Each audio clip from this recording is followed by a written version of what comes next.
All right, so how much do you need for financial freedom, right? How much money do you need?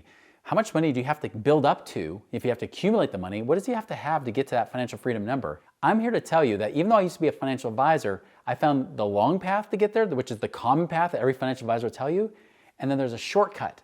And let's talk about that shortcut especially here in this video right now.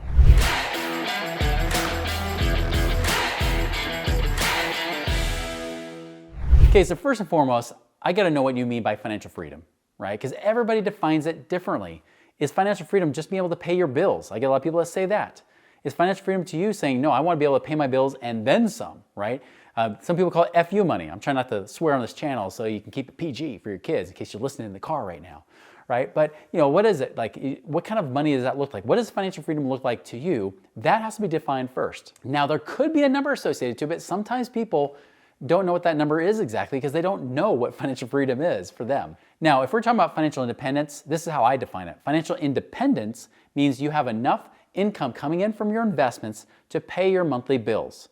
You can survive off those investments. You become work optional, as I call it. You work because you want to, not because you have to. In fact, everything you make at your job or your business is just extra gravy on top of that money. To me, financial freedom is where I have more than enough money, not just to pay my bills, but then to do anything that I would love to do, where money no longer becomes a reason or excuse that I do or do not do anything. So with that kind of financial freedom, like money is no longer the reason or excuse that I do not do anything. That means, like, if I want to go on a trip, I go on a trip, right? If I want to go and invest in my wife's health, which by the way, I've done many times, right? I can do that. We don't have to be like, oh, can we fit it in our budget? Yeah, it's so nice to have those options. And that to me is financial freedom, is that financial freedom means you have options. And when you have more options, you have more freedom. But again, it comes back to what you define it as. Now, if you can define it, then we can possibly measure it. And then we can start calculating it. But I'll tell you, there's two different philosophies. And I know there's a lot more than two out there in the world, right? But I'm trying to oversimplify in two different main philosophies when it comes to money and financial freedom. And let's just say that we're looking at financial independence just because we're trying to put a fixed number to pay your bills. This is the first step, right? Now, if I were to try to do this as a normal financial advisor, I would ask people, well, what do you want to be able to have for money every month? And most of the time they would answer, as much as I can get. I'm like, well, I get that, but let's just say we're trying to figure out off of what you have at expenses. I'll tell you this, most people don't even know what they're spending. And even if they do know, you don't know the future. You don't have a crystal ball to tell you what it's gonna be. I remember my dad told me, he's like, yeah, I wasn't expecting that I'd have an injection for my bursitis that would cost me 25% of my income. He's like, I didn't know it was gonna be that. That's what, even with health insurance covering it, but I still have to come out with $1,000 a month to do that. Yeah, that's kind of an issue. So that can make it higher. So I usually tell people, whatever that number is that you think you're gonna need per month, tack a little bit more on top of it. Even if it's another 10, 20% more, do it anyways.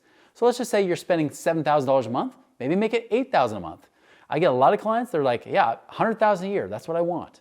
So let's just go with that number. Let's just say for you, financial freedom is $100,000 a year in today's dollars. Now, one thing that's a problem is if you're trying to do retirement planning out decades in the future, you don't know what inflation is. I will tell you this, inflation is not what the government tells you.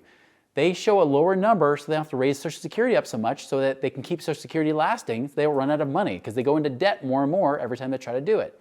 So they'll show you a lower number. They're telling you right now it's like 2.5%, 3% a year.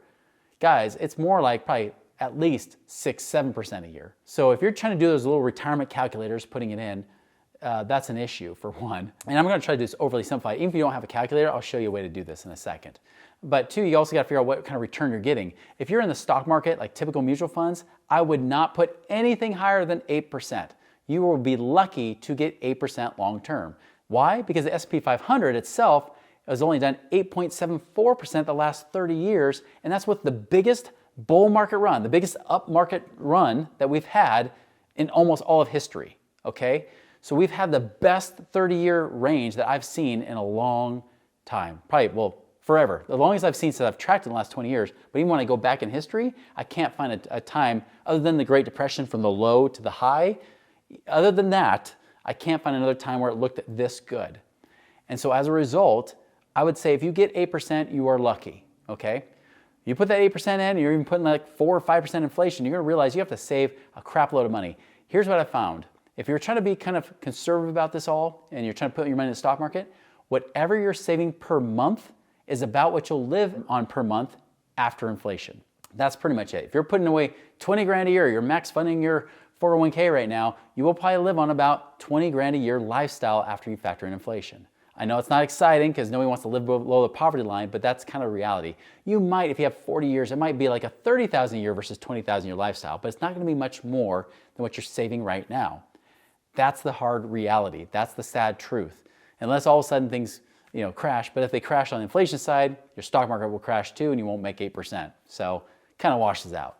Anyways, here's the thing. If you want to retire today, you want to be financially free today, if you're going to be in the stock market, you got to have about 30 times that you want to have per year. You have 30 times that right now. So 30 times that, if you want 100,000 a year, is $3 million. You got to have that right now. Now, if you have to wait, let's say 12 to 15 years, you got to double that number, because with inflation, you got to double about every 12 to 15 years. That's pretty conservative there. That means that if you need $3 million today and you don't have $3 million, that means in about 15 years, you better hope you have at least $6 million to then pull off that 3% a year to live on that 100,000 a year lifestyle. And then every about 12 to 15 years, you got to double it again. So if you have, say, 25, let's say you have 30 years out, you better have quadruple that number. That means you have $12 million.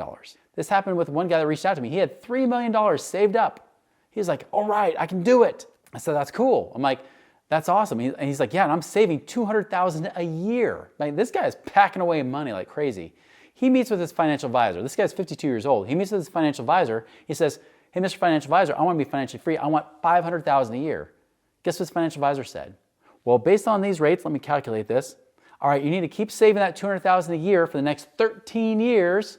And then maybe if the market smiles on you just right, you'll have at least $18 million you can live on to pull off that $500,000 a year lifestyle. So he has to really sextuple, 6 times his money right now in the next 13 years to get there. He's got to keep packing money away. I told him, I said, listen, buddy, you've got $3 million right now.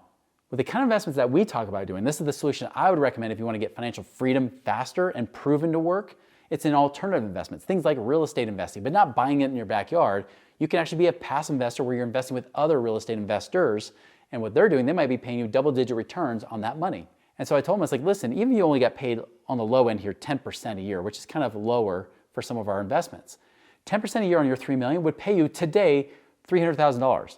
See, he's looking at 3% a year. You could pull off that $3 million is only $90,000 a year. That's not close to that $500,000. So he's saying just keep packing more money away. I'm saying you could have $300,000 a year right now, which, by the way, he had a lifestyle that would work for him. But I was like, but if you take that $300,000 a year plus your $200,000 you've been saving, that's $500,000 on top of your $3 million. Now you got $3.5 million making 10%. You now can live on $350,000 next year. If you do this for about 4 more years, guess what? You'll hit your $500,000 a year goal.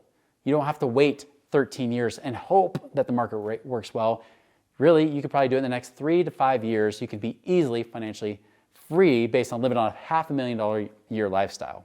I can guarantee if you're watching this right now, you probably don't even need that big of a lifestyle, but yes, it is possible when you do that kind of thing. I had another client that had $1 million in retirement accounts that the financial advisor told me he could live on $30,000 a year. He's like, I live in California. That's like homeless if you're in California.